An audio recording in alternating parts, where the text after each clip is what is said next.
welcome back to Vambo AI in Africa. My name is Linah Kitala. It's been a minute, but we're back. And today we have an awesome guest in studio. And I think we'll also have an awesome conversation because when random things happen, great things emerge. You can quote me in the near future. Hi, Mukiri. Hello, Linah. Karibu sana. Thank you very welcome much. to the podcast. Kindly introduce yourself to our audience and we'll continue from there.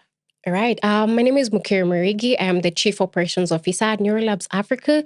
I am excited to be here today. I have a background in business engineering, which is a combination of machine learning engineering and business. It's a pleasure. Awesome. Thank you. You know, you have dropped some big machine learning, business engineering. Someone out there is like, girl.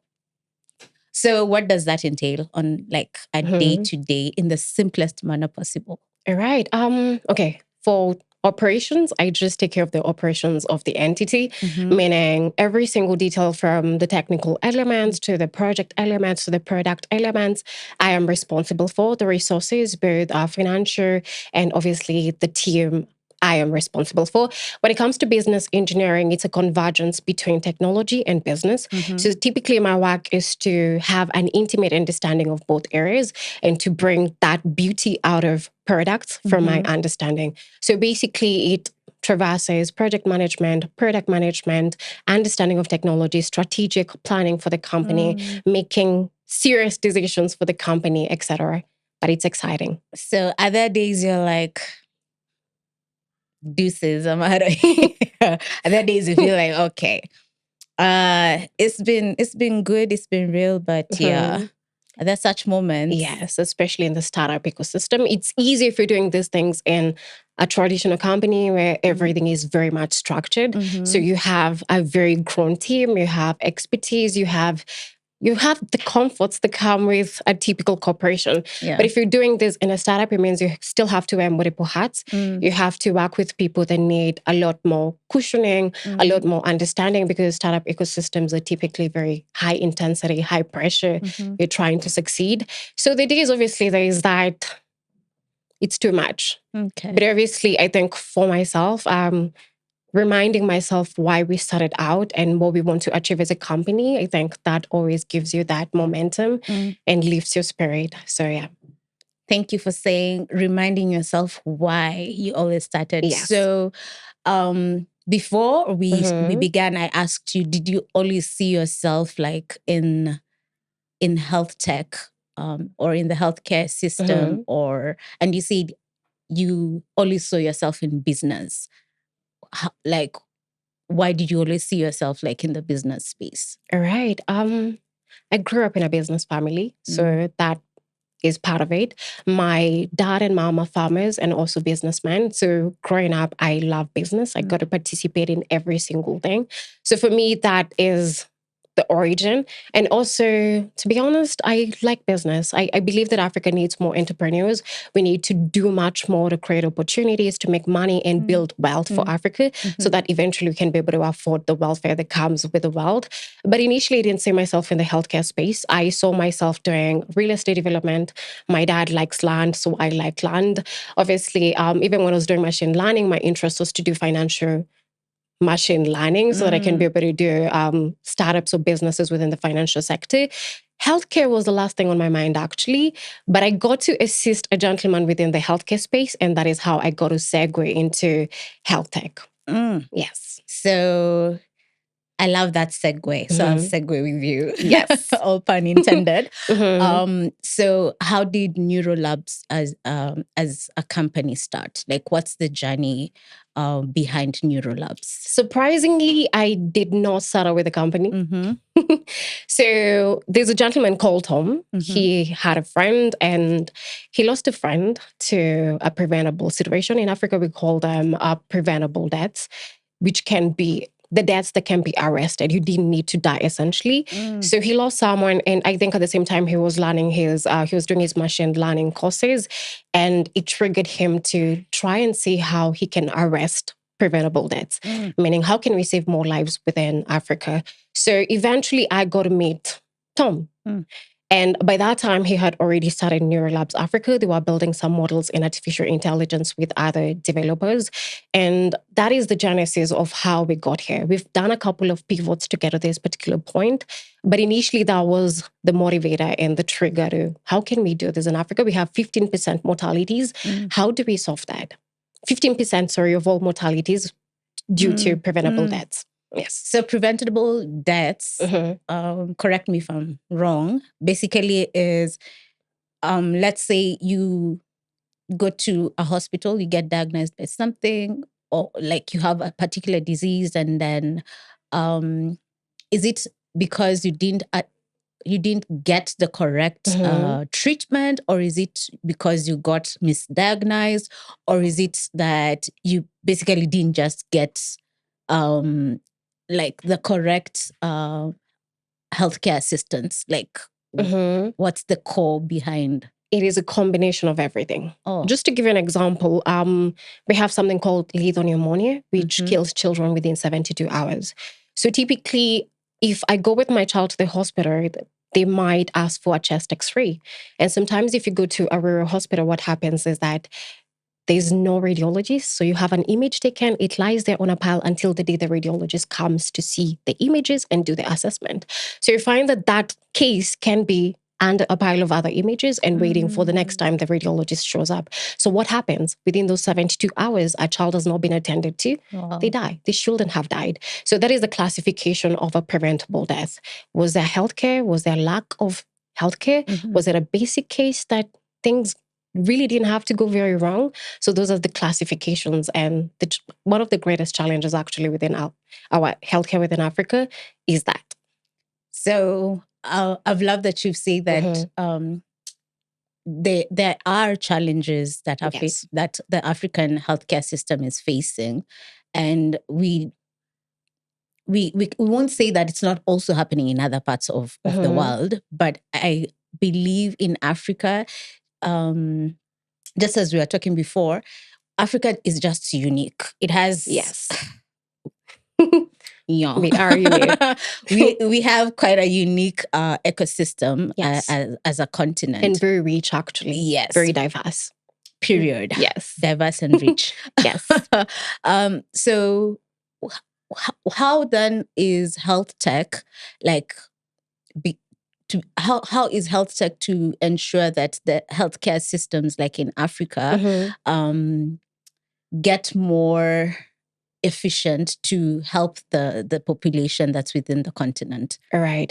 I think maybe before we even get to that point, just to give you a couple of statistics about our region, 24% of all the disease burdens in the world are within Africa, which is a quarter, but we have 3% of the entire health workforce in the world.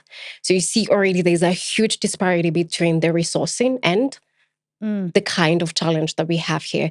There's also the fact that we are extremely under-resourced and under-serviced in the sense that we have inadequate infrastructure. We have, even when we do have the infrastructure, it doesn't speak to us. It's not sufficient. And also it might be clunky and ancient.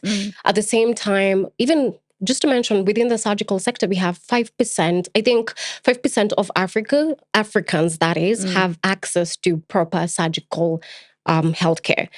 And to achieve what would be a typical standard, we need at least 50 times the workforce that we currently have. Wow. You see, that's a challenge.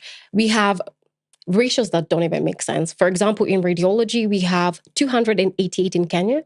And I think at this point, we're driving upwards of 56 million Kenyans. In Tanzania, we have like 50 radiologists. There are 65 million Tanzanians. We have, I think, one in Ethiopia. We have 14 African countries with no radiologists whatsoever. So you see already there's a huge disparity between the healthcare concern that we have in Africa and the resources that we have, even in terms of the hospitals and how well equipped they are. And to give you another example, I think you've seen what has happened over time. By last year, we were saying hospitals in Kenya don't have ARVs. Hospitals here don't have this. We don't have the basic fast vaccination of a child. So you see, we have compound problems within the African healthcare, from the infrastructure, from the governance, and all of these different things coming together. That is how you find now we have very, very, very weak systems in the sense that accessibility becomes a problem. The speed becomes a problem. The accuracy of what you have becomes a problem. And this is where now I strongly believe that technology can cover some of those things to make them incredibly efficient, to increase the speed. Where we don't have workforce, then we can also kind of layer with technology, AI and all that to make things very seamless for us and also to make our work easier, because also the training process, there are countries that don't even have training facilities for things like radiologists. So there's no one who can train you. So where do you get them from? Botswana has 4 of them and they're all foreign, because locally there's no course, there's no way for them to advance that education to get to that point. So I believe that is where now health tech is coming in and stepping in heavily within Africa. And we see a couple of startups that are trying to do different things. We see businesses leveraging the same. I don't know if you want me to mention the actual cases and how we can let me know. When you are speaking, one of the thoughts I have is, are people even receptive, first and foremost? Okay, we have these compounded problems. We have the numbers of the challenges of having a healthcare system that has like patients who are like skyrocketing every year or every decade, you name it. And then we don't have the number of people to aid in combating like the number of cases that are there. But yet there is something emerging called health tech, or a system called health tech that wants to aid to bridge that gap. But are people like receptive of the idea of having health tech? Yes, it can leverage, but are people like clapping their hands and going like, yeah, finally, we have something to aid us, like solve this mad problem that we have? I think yes and no, in the sense that when it comes to things like artificial intelligence, for example, and I had a discussion with a gentleman called Dr. Joseph. He has a company that does portable and wearable devices. He mentioned to me that AI in healthcare would be assistive. And it hit me as someone who's building a high health tech that it's very, very difficult to do away with the doctors, and because they're already inadequate and they're the ones who are skilled. So even in terms of supervising some of these technologies, the doctors would be doing that. So there's the reception when it comes to assistive facilities. Are you assisting us? There's also the reception when it comes to abstracted elements. So I'm not directly talking to an AI. That is how people say it. And then having the AI diagnose me and give me the full breadth of the prescription and all that. It might be a little daunting for every single person and even the ordinary mwananchi in Kenya for you to have that interaction and be satisfied that actually I got the best service. So it depends. When it comes to wearables, portable devices like the ones being used for imaging, ultrasounds and all that, I think there's a lot of excitement. I don't have to carry an entire huge scanner and move it to every region.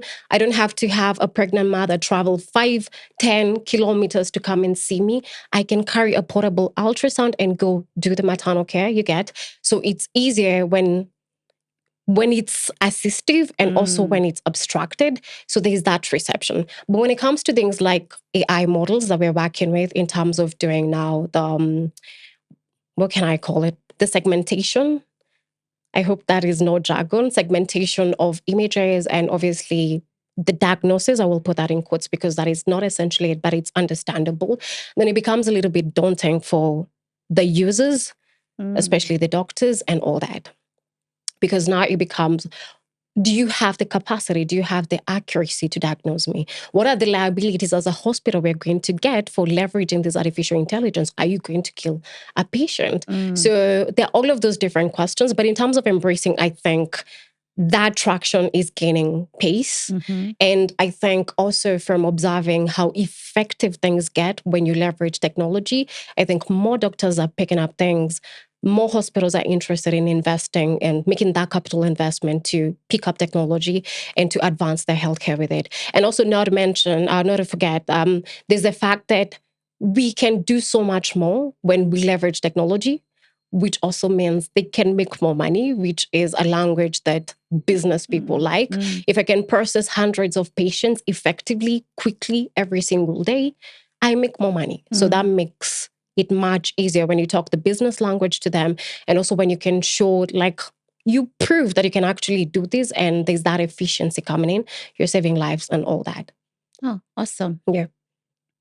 So as you're speaking, I've recalled how when you kept saying when it's assistive, and I think that's part of the understanding that people who are receivers of tech or AI or any other thing that innovation that's coming usually first treat this new tech or this new way of doing things. They resist it because they're thinking it's coming. How do I trust it? How do I embrace it? Is it going to help me? Is it going to be efficient? I'm used to speaking to a normal human being and conversing with them to get my diagnosis. Now you're telling me I have to use some tech to help me get the diagnosis I need. The element of trust. I think when it's assistive, people trust the human person who's using the technology. Yes. So they get to trust that, yes, they're using tech, but I know my doctor. I talk to my doctor. And I trust my doctor. I trust my doctor. Yes. So I think it's nice that when the doctor embraces the technology, I think automatically the patient gets to trust the technology because they trust their physician, or the healthcare facility, because also there are people who incline to a particular healthcare facility because that's where they've been going forever and receiving treatment. So if this new healthcare facility is then using this technology to diagnose or to assist me with my current health issue, then I believe it becomes easier. It's almost like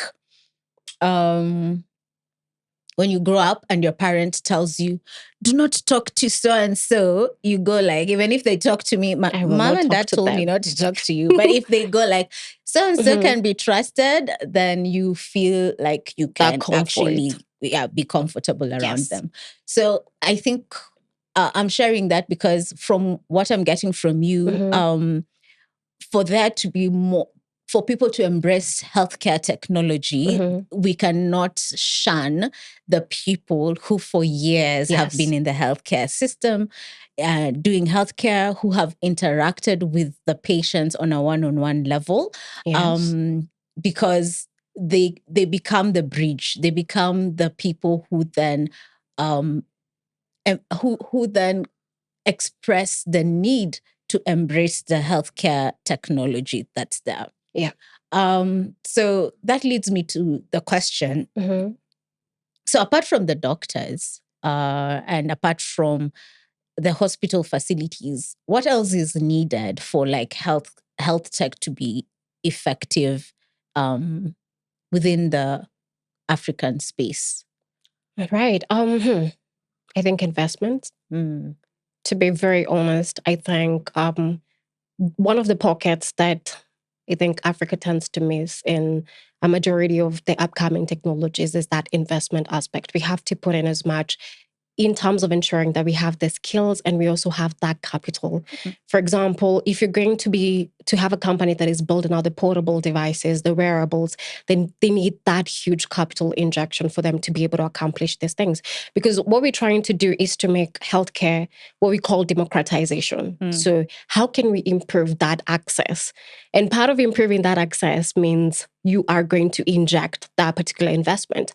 You can either inject it in a traditional fashion, which hasn't worked as effectively because otherwise we would have enough infrastructure.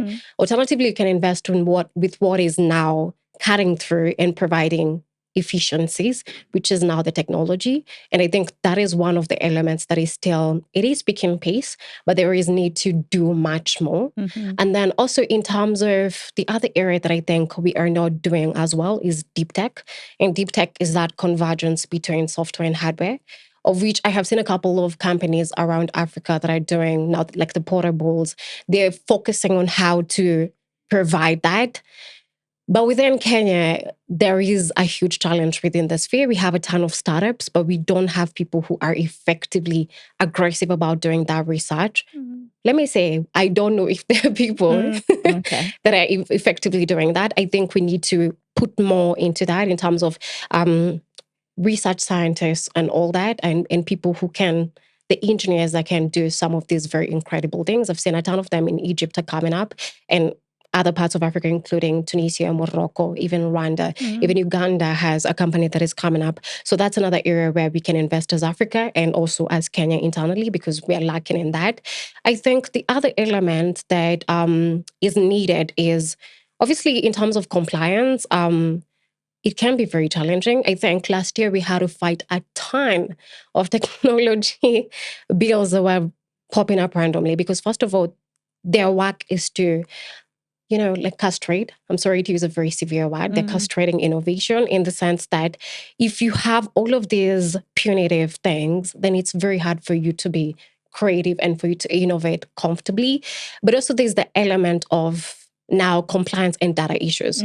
For example, just to give you what we were doing initially when we started out, we were working with AI models. We needed a ton of data to be able to capture that local context. I think I mentioned this to you. A model from US is not going to work effectively here in terms of healthcare. The diseases that they have trained, the data sets they have and the diseases they have within their regions are very different. So whatever the models have been trained on cannot be effective here. So we have to train and do our own work, which means we furnish our models with our local context, which means we increase our precision. So now the challenge was you walk into a hospital, and they don't have any data. You want to have a cost-sharing arrangement where we can actively research and do these models together, but the hospital deletes data every 2 weeks.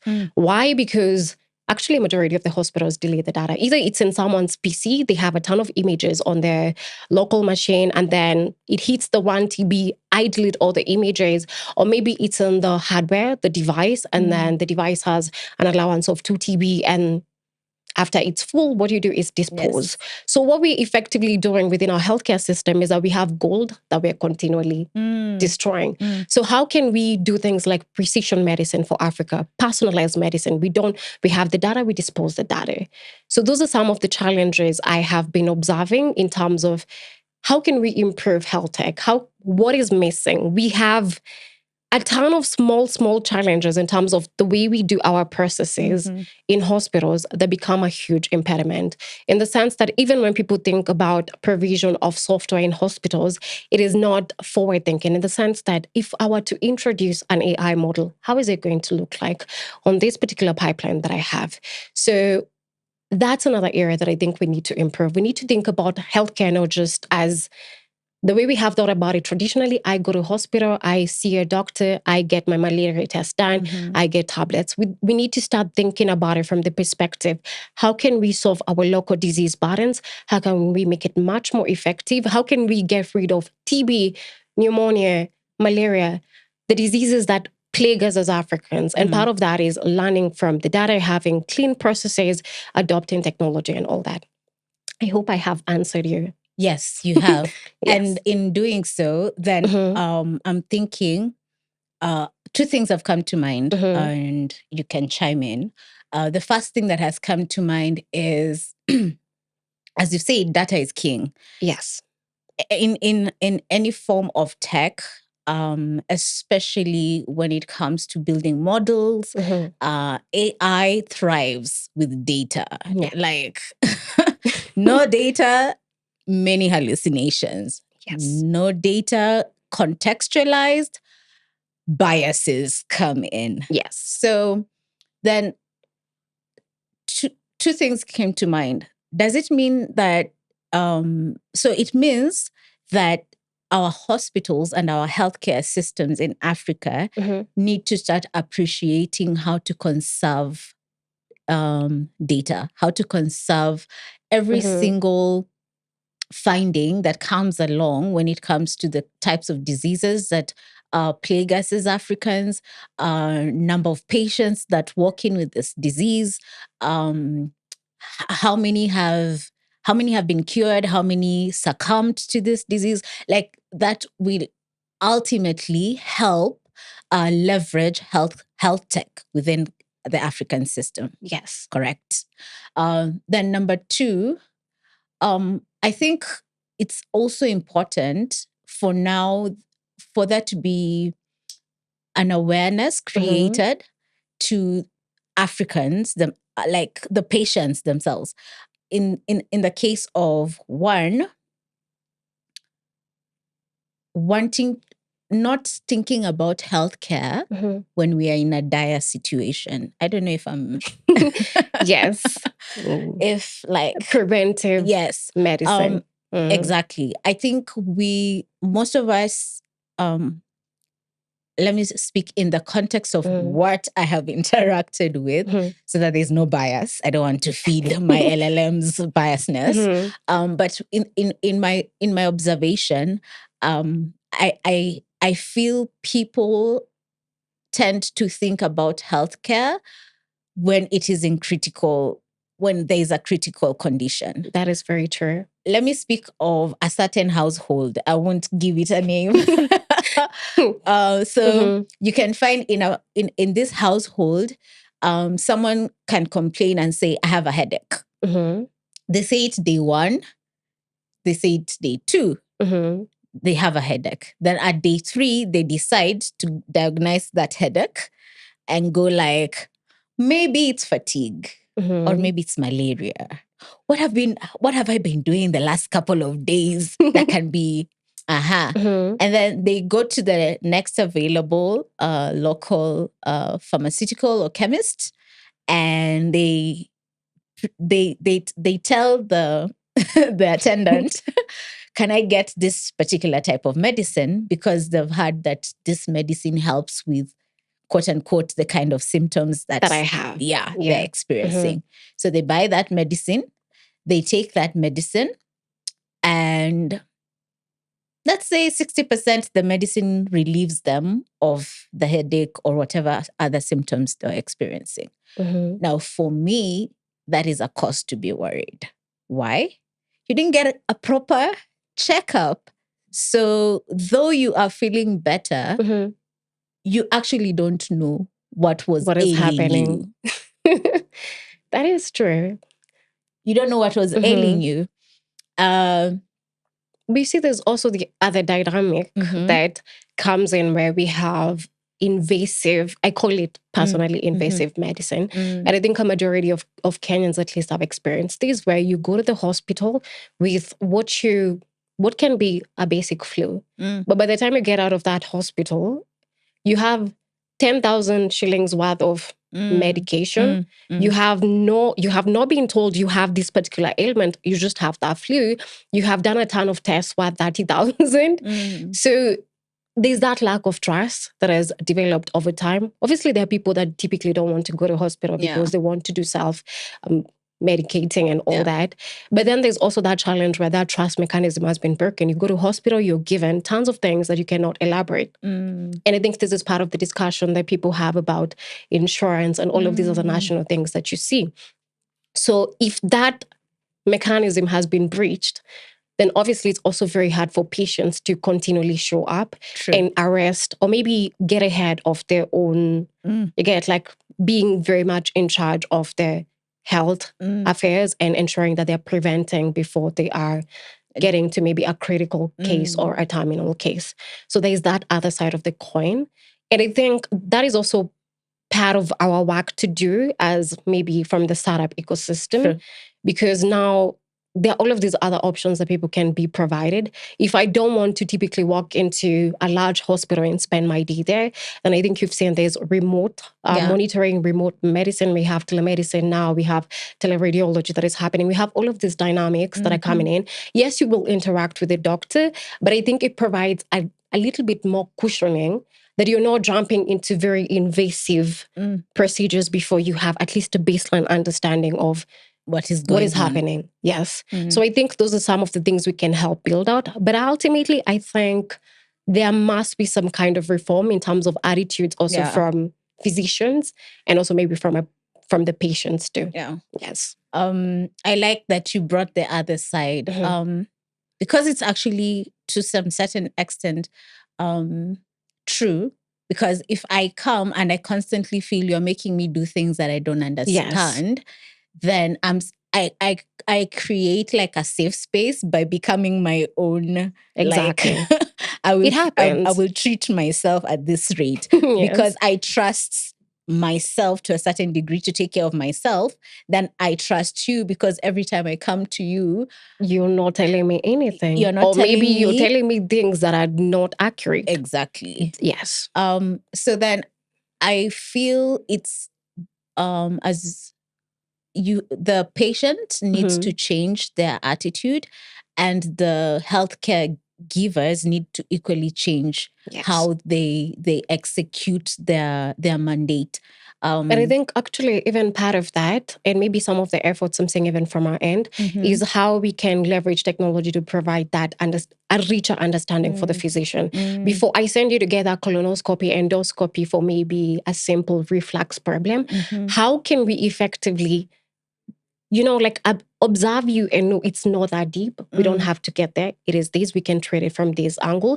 For example, within our space, which we're doing now, medical imaging, you find that a typical physical radiologist has a 60% accuracy. They're looking at images, chances. Most of the times, those images don't even look, they don't look normal. I think I've gone to a ton of these hospitals and we've seen the kinds of equipment they're working with. And when you take the image they're assessing, you literally can't say anything. It would take a very refined eye to see something. And this is why now we're providing now that other layer of the technology. Yes, you have seen this, but let me assist you. There's something you have missed here. So you see that kind of layering, let me call it layering for lack of a better term. It provides some added element of accuracy. And also when we have, from the platform that we have, we're also providing like more insights to the radiologist. So what am I looking at? What are the presentations here? What are the pathologies? What is the possible case here that I'm looking at? What are the levels of maybe, what can I call it? Like, what is the danger level? Let me say that. So we can easily assist the radiologist to understand with a lot more richness that this is what is happening. This is not necessarily pneumonia from what you see. It looks like there was impact because we're also collecting that history of the patient. Sure. So this is not the damage. This is not where you should be looking at. Can you look at it from this perspective? And in that way also, you can be able to highlight some of the things that would probably and potentially be problematic down the line. So you're able to capture something maybe at the age of 30 that would probably maybe become something by the age of 60. So I believe that's also another way that now health tech can effectively provide those layers of more knowledge, more richness for the physician now to be able to diagnose you well and give you a very good experience. And that's how maybe we can recover that trust mechanism, other than the fact that we have rogue doctors or maybe people want to make more money out of you. Yes. True.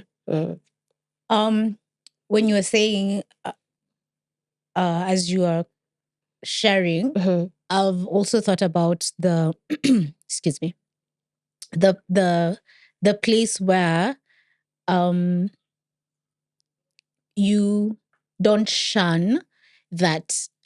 Yes, you have acquired this skill over the years as a physician, whichever form of physician, whether you're an obstetrician, whether you are a dentist, whichever form of practitioner you are, because they take a long time to get to be able to do what they do on a daily basis. And we respect that. Very much. But I think what a main thing people need to understand about the place of tech and the place of AI is it can really shorten the workload for you. Yes. It can streamline a lot of things for you in such a way that you don't have to go around the roundabout 50 times in order to get to the next exit or to the next lane, kind of a vibe. It can actually take you where you need to go faster, Yes, quicker, and more efficient, and not necessarily by downplaying what you have to offer. I think one of the places people fight with when it comes to embracing the new tech that's coming up is because people have I don't want to embrace it because I need to secure what I have.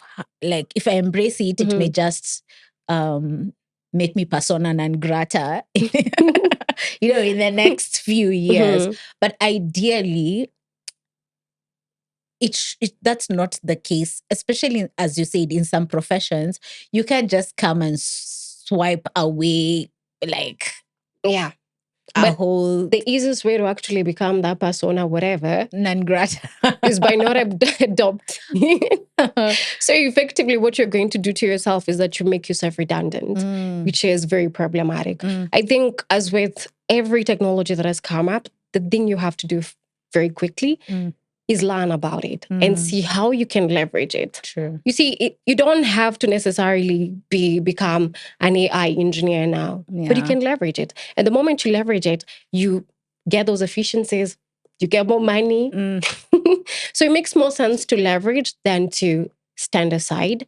And also, I believe within this time in life, I guess, in history or whatever, it's very essential that you become a more dynamic person, in the sense that if I am a doctor, it's nice that I furnish my knowledge with technology knowledge, because what is happening is that the world is going to evolve either way. Things are going to change. The only thing that is going to happen is that you become a more outstanding doctor by understanding that convergence and leveraging that convergence. If anything, when things rapidly change, people will start walking away from what is too traditional and unadaptive. So the reality is you had better be on that ground floor. Yes. So I won't call that your drop the mic because but it has truly caught my attention in the sense that let me share my experience. Personally, my background is nowhere near tech at all. But for the last couple of years, I've found myself in the tech space. And what I have had to do is to make myself more effective with the kind of background that I have. I've had to learn the tech space. Day by day, I've had to up my game to learn, read a lot. Yes. Sit with people who are within the space and understand what is happening within the space. I've also had to humble myself in times when, for real, I'm not getting it, to say, but I'm not getting it. Speak to me like a baby and like break down that concept. And I found that the more I learn, the more I appreciate the possibilities that are there by us embracing and going the tech way or the AI way. I'll take you back to our not so long ago conversation, but it's long because we've been sitting here for a minute. And we were saying how when you come from Africa and you are innovating within the African space, and you have this gem of an idea and this gem of a purpose, and you go to the rest of the world and to the rest of the markets, you're kind of looked at like, why are you doing this thing? So what's the experience of being one who is building in Africa for Africa? Oh my goodness. I think that's where we'll wind up this conversation. Yeah. Right. So maybe I can mention what we're doing, because I don't think I elaborated on what we're doing at Neurolabs Africa. Okay. Effectively, what we are currently aggressively working on is AI in healthcare. And one of our flagship products is now the teleradiology. We call it an AI pack solution that has teleradiology. It has a state-of-the-art DICOM viewer. It has storage, because we realize we're not storing data. How can we help hospitals store this data? And also providing AI models, not only for efficiencies, meaning if we can provide anything automated, we will do it for radiologists, from measurements to reporting to everything we're automating. But we are also adding on an extra layer now for providing AI models for different pathologies, for different organs. How can we segment an entire brain? What can we identify? Is there a tumor, to make it much easier for them? So to be very honest, now in terms of the reception, there's the obvious challenge that has been data, and for us to access it and do the things that we are doing as a company, and also for us to make a case for ourselves. Because when it comes to healthcare, there's the challenge of distribution. So initially we had models, we had to get to a point where we pivoted and realized there's nowhere to carry these models. The viewers that we have in the market essentially cannot accommodate us. So we had to build that entire distribution pipeline so that we can arrest everything and be able to manage the entire system ourselves. And in that breath, we were able to bring on other models. So if anyone has a model that needs clinical validation from any part of the world, we can do validation with our local data and be able to push it out to the market. So for us, it is an incredible success, not necessarily because it's extremely novel, but because we have been able to hack a couple of things that are very difficult to do in the African market. I think a majority of the venture capitalists we've spoken to and funding instruments, everyone says Africa is a tough market. Firstly, because it's a large and diverse continent. Secondly, because the commercials of every single market are very different. Even for us to penetrate Uganda, it means that we have to have an intimacy with Uganda. How are things moving? How is the hospital system? Who can we partner with? How can we do certain things? So for us, we see what it means for Africa in the sense that everyone who's building for our context and everyone who's in the mud doing the things that we're doing in terms of solving the critical problems that we have here in Africa understands how hard it can be. Now, the appreciation doesn't come from different regions, because at times, even when we spoke to a couple of people about our models, and they asked us, what is so different? Everyone is doing AI models, and we had to explain to them, firstly, the African disease burden is very, very different. You are dealing with other diseases. We're dealing with tropical diseases. We're dealing with TB. We're dealing with pneumonia. We're dealing with diarrheal diseases. We have countries that are in conflict. They can't access basic healthcare. So that is exactly what we're trying to solve. And we need the context for that. So we cannot be able to take a model, maybe for a chess model from the US, and bring it and just replicate it here. We need to be very aggressive about that customization bit. And the question always is, you're dumbing down things and all that. So it's difficult for most people to understand the African context. And most of the times when you're speaking to foreigners, you have to be very loud about, this is a problem we're solving, because they effectively do not understand. You have to break it down for them bit by bit, tell them, this is the gap that we have. This is how we're solving. And the question comes, what is your USP? Firstly, I believe for every African startup, the first USP we have is that we're solving our contextual problems. Because even though you ship anything from any other part of the world, sometimes it might be difficult to even do a simple integration.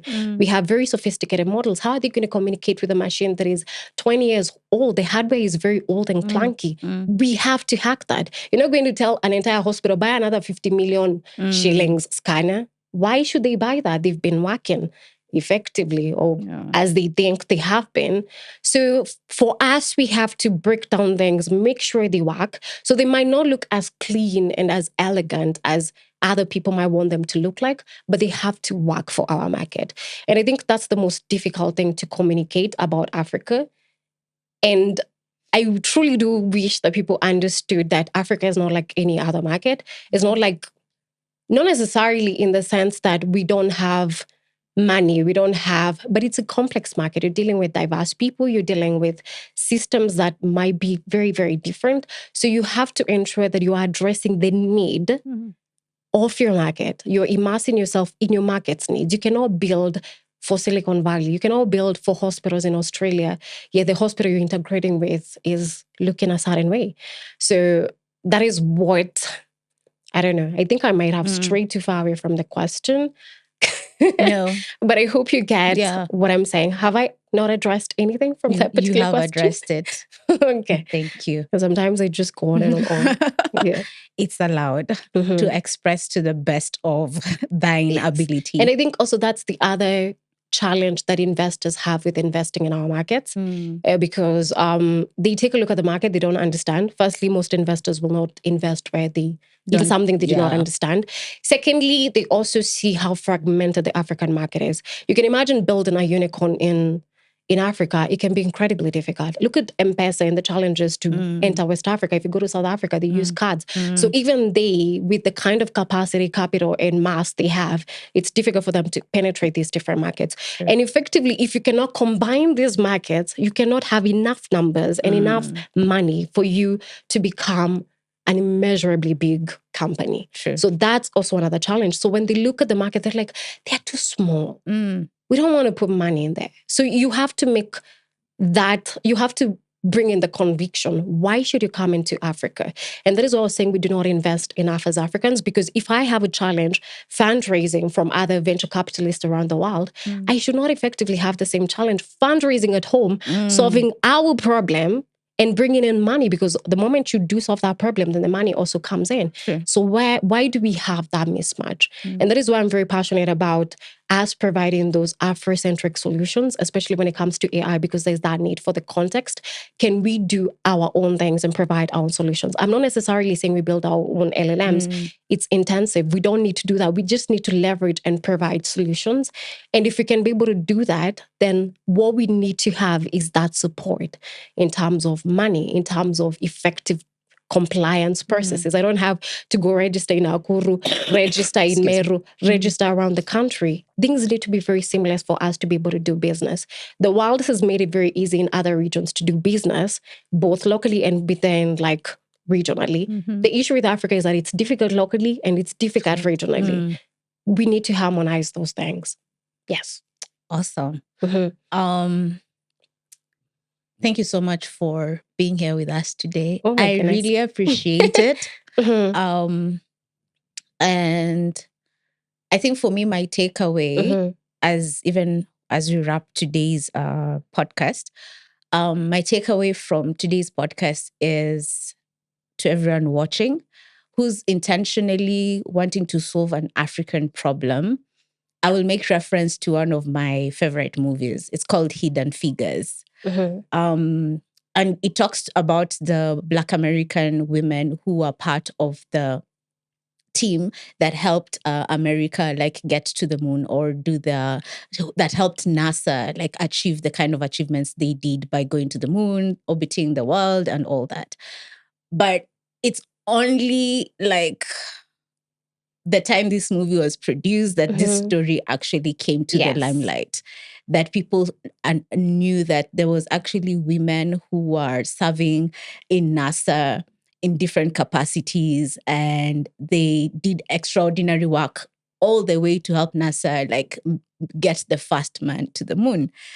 I'm not saying that Africa is getting to the moon. Maybe we are. We are. But the whole idea is, when you're doing it and when you're building it, people will not understand it. But the day it will work, people will get it and people will celebrate it.